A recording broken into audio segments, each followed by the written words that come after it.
Back in 2022, I started with Naruto. Hours turned into days. I thought, this is it, anime is just battles and cool powers. Then came my dress-up darling, and boom. Fluff, cosplay, and that Gojo X Marin chemistry hit different. And then, rent a girlfriend. Bro, I felt baited. Pure chaos. But nothing, and I mean nothing, could have prepared me for the psychological war Bunny Girl Senpai threw at me. Rascal does not dream of Bunny Girl Senpai. The title? Weird. The first episode? Confusing. And then boom. Puberty syndrome. Not even joking, this anime hit me harder than any shounen power-up. They call it adolescent syndrome, where your emotions mess with reality. Sounds fake, right? But in this anime it's painfully real. Bro, I got scared. Not because it was horror, but because it messed with my head. You see, I don't just watch anime, I become part of it. I live in it. In this one, I didn't just watch Bunny Girl Senpai. I lived it. This anime made me feel like I was trapped in some emotional, psychological time loop. There were days when I felt invisible too, like nobody noticed me even in a crowded room. And watching Sakuta go through the same? It hit me harder than I expected. So what did I do? I dropped it, ghosted it, left it hanging for 3 whole years.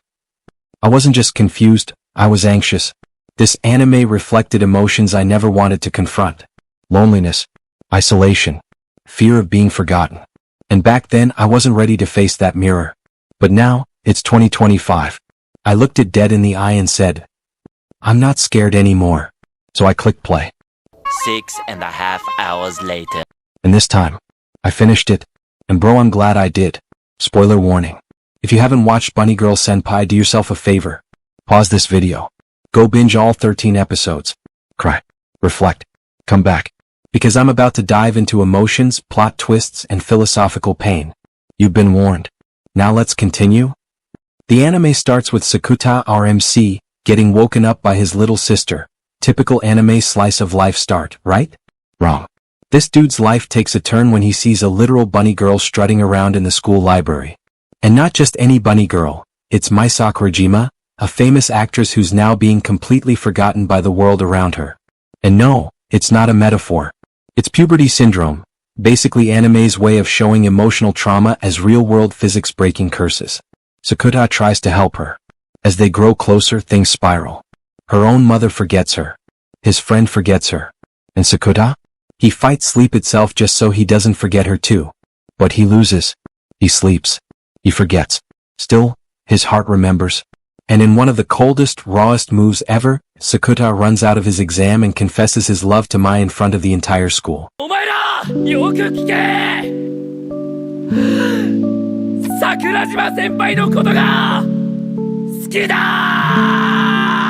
Only 3 episodes in, and this man already did what most MCs don't do in entire seasons. You ask why he did it? Because in that moment, it wasn't just love, it was survival. By confessing in front of everyone, he shattered the silence that was swallowing her whole. He needed the world to see her, to acknowledge her, because that was the only cure. Puberty syndrome feeds on isolation, and she was vanishing into nothing. His words weren't just a confession, they were a lifeline. Like a flare fired into the night sky, he lit up the darkness around her, telling the universe, she exists. She matters. Look at her. But bro, I thought that was heavy. Then the sister arc hit. Kaide. The trauma, the scars, the amnesia, the fight to smile again. That girl broke me. I had to pause the episode and just sit in silence. This wasn't just anime. This was real pain, wrapped in an innocent face and a sweet voice. Kaide wasn't just another little sister trope. Her trauma, getting cyberbullied until she developed dissociative amnesia, it's something that hit way too close to home in today's world. When she wrote her diary wishing to go outside, bro, I teared up. And when she finally did it, felt like I overcame something too. But even before Kaide's story left me wrecked, Tomo's arc had already shaken me in a way I wasn't ready for. She's just a bubbly underclassman at first, the pretend girlfriend in a fake dating trope. But this ain't no light rom-com, bro. Because when you realize she's stuck in a time loop, reliving the same day again and again just to avoid rejection, that's when the pain hits. I just wanted a memory where I wasn't alone. She says it with a smile. But her voice? Cracked. And her eyes? Tired. And in that moment it stopped being just anime. It became real. Because how many of us have faked confidence, just to feel accepted? How many of us would relive our best days just to escape what comes next?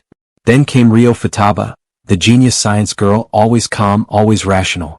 But even she couldn't escape the pain of self-worth. One day, she literally splits in two. One Rio who hides in the shadows, insecure and quiet. And the other, bold and unfiltered, everything she wished she could be. And bro, that arc is not about science. It's about identity. About the war we fight inside ourselves every single day. The version we show to the world versus the version we're scared they'll never accept. You can't ignore your real self forever. She didn't just say that to Sakuta. She said it to me. Each arc in Bunny Girl Senpai isn't just a story. It's a mirror. Tomo, Rio, Kaide. They're all faces of the emotional battles we never talk about. Insecurity, isolation, trauma, regret. This anime doesn't just entertain you. It exposes you. And somehow it makes you feel seen. When Nodoka and Mai swapped bodies, it wasn't just a weird sci-fi plot twist. It was a cry for something deeper. Nodoka wanted more than just fame. She wanted love. The kind of love she saw Mai getting, from fans, from the world, and most painfully, from the mother they didn't share. She wasn't just jealous of Mai's success. She was drowning in the silence of being the other daughter. Mai, on the other hand, had always kept her emotions in check, too used to playing the perfect, composed idol. But in that swap, they were forced to feel what the other had been hiding. Forced to be open, vulnerable, human. And when it all came crashing down, it wasn't the fame that healed them. It was the moment they finally embraced each other, not as rivals, not as strangers, but as sisters. That's what puberty syndrome does. It turns your emotions into reality until you confront them. And for Nodoka, her biggest wish wasn't to be Mai. It was to hear someone, especially Mai, say, "You're enough as you are." But what truly broke the cycle was the moment of acknowledgement. For the first time, Nodoka's mother didn't just look at her, she saw her. Not as a shadow of Mai, but as her daughter. Someone worthy of love. And Mai, cool, composed, distant Mai, finally let down her walls. She didn't scold. She didn't hide. She held Nodoka.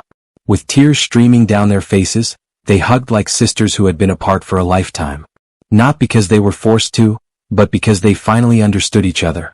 In that one embrace, every unspoken fear, every ounce of jealousy, every bottled-up insecurity, melted away. And just like that, the body swap ended. Because Nodoka didn't need to be Mai anymore. She had found something better. Acceptance. Love. Herself. What I learned.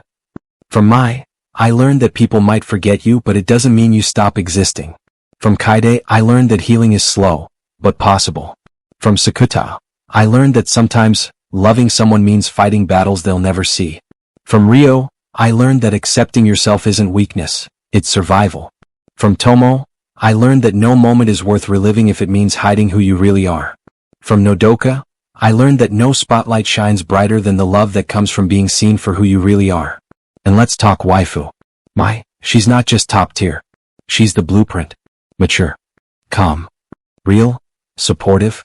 And yeah, she's a third-year high schooler, which means we're good fam. This anime? It mixes quantum physics with heartbreak. Comedy with trauma. And it does it all in just 13 episodes. Underrated? Bro, this show is criminally underrated. It's not just a watch, it's a healing experience. So yeah, Bunny Girl Senpai wasn't just anime. It was a reflection of youth, identity, and pain. And finishing it in 2025? It felt like I closed a chapter one didn't know I left open. Some anime entertain you. This one understands you. If you've ever felt like the world moved on without noticing you, or if your pain ever made you feel invisible, Bunny Girl Senpai doesn't just tell a story, it understands yours. I'm Bro, and until next time, take care of your heart. Next up, we're diving into Lord Marksman and Vanitas, a fantasy battlefield of swords, arrows, and dangerous waifus. Subscribe if you love anime that mess with your soul, or at least your waifu tier list. See you in the next one.